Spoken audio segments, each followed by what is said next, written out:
തുടർച്ചയായ അഞ്ചാം ദിനവും മികച്ച കളക്ഷൻ സ്വന്തമാക്കി ഗിരീഷ് ഷെഡി നസി കൂട്ടുകെട്ട് തുടങ്ങിയ അയാം കാതരൻ. ഹലോ ഫ്രണ്ട്സ്, എല്ലാവർക്കും മൂവി ടോക്സ് അറിവിന്റെ പുതിയൊരു വീഡിയോ ഇട്ടു. അതാ ഇന്നത്തെ വീഡിയോ ഇപ്പോൾ നമ്മൾ പങ്കുവെക്കാൻ അയാം കാതരൻ എന്ന് പറയുന്ന ഏറ്റവും പുതിയ മലയാള സിനിമയുടെ അഞ്ചാം ദിനമായി world wide box office collection റിപ്പോർട്ടാണ്.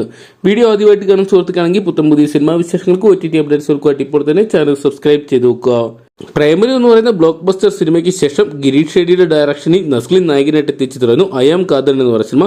ഇപ്പോഴത്തെ ചിത്രം മികച്ചൊരു വിജയത്തിലോട്ട് നീങ്ങുന്നതെന്നാണ് ചിത്രത്തിന്റെ കളക്ഷൻ റിപ്പോർട്ട് പുറത്തുവരുമ്പോൾ അറിയാൻ സാധിച്ചിരിക്കുന്നത്. വർക്കിന്റെ ആയിട്ട് ചിത്രത്തിന് മികച്ചൊരു കളക്ഷൻ തന്നെ ഇന്നലെ നേരത്തെ സാധിച്ചിട്ടുണ്ടായിരുന്നു.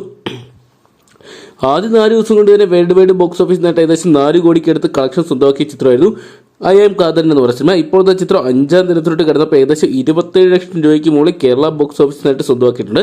ഏകദേശം ചിത്രത്തിന്റെ കളക്ഷൻ 4,30,00,000 മുകളിലോട്ടാണ് ഇപ്പോൾ നീങ്ങുന്നതെന്നാണ് പുറത്തുവരുന്ന റിപ്പോർട്ടുകൾ. എന്തൊക്കെയാലും ഒരു നസ്ലിൻ ചിത്രം അല്ലെങ്കിൽ ഒരു യുവതാര ചിത്രത്തെ സംബന്ധിച്ചുള്ള മികച്ച കളക്ഷൻ തന്നെയാണ് ഇപ്പോൾ നേടിയെടുക്കാൻ സാധിച്ചിരിക്കുന്നത്.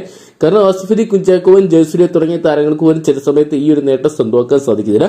അപ്പോഴാണ് ഒരു യുവതാരം മികച്ച കളക്ഷൻ സ്വന്തമാക്കുന്നത്. അത് ഒരു മിക്സഡ് റെസ്പോൺസ്. അങ്ങനെ നോക്കുകയാണെങ്കിൽ ചിത്രം മികച്ച ഒരു വിജയം തന്നെ സ്വന്തമാക്കാൻ സാധിക്കുന്നതാണ് ഇപ്പോൾ പുറത്തുവരുന്ന റിപ്പോർട്ടുകൾ. എന്തൊക്കെയാണ് ഈ ആഴ്ച സൂര്യ ചിത്രം കങ്കുവ വരുമ്പോൾ ഈ ഒരു ചിത്രങ്ങൾക്ക് ചെറിയ ചിത്രങ്ങൾക്കെല്ലാം ബാധകമാകുമെന്ന് കണ്ടു തന്നെ അറിയണം. എന്തൊക്കെയാണ് നമുക്ക് കാത്തിരിക്കുക ചിത്രത്തിന്റെ വരും ദിവസങ്ങളെ കളക്ഷൻ റിപ്പോർട്ടുകൾ കേട്ട്. അപ്പം നസ്ലിൻ ഗിരീഷ് ഷെഡി കൂട്ടിയിട്ട് ഒന്നിച്ച് അയാം കാതരൻ എന്ന് പറയുന്ന സിനിമ നിങ്ങൾ കണ്ടിട്ടുണ്ടെങ്കിൽ സിനിമയെക്കുറിച്ചുള്ള നിങ്ങളുടെ വലിയ അഭിപ്രായം കമന്റ് ബോക്സിൽ പങ്കുവെക്കുക. വീഡിയോ ഇഷ്ടപ്പെട്ടെങ്കിൽ ലൈക്ക് ചെയ്യാനും ഷെയർ ചെയ്യാനും ചാനൽ സബ്സ്ക്രൈബ് ചെയ്യാനും മറക്കണ്ട.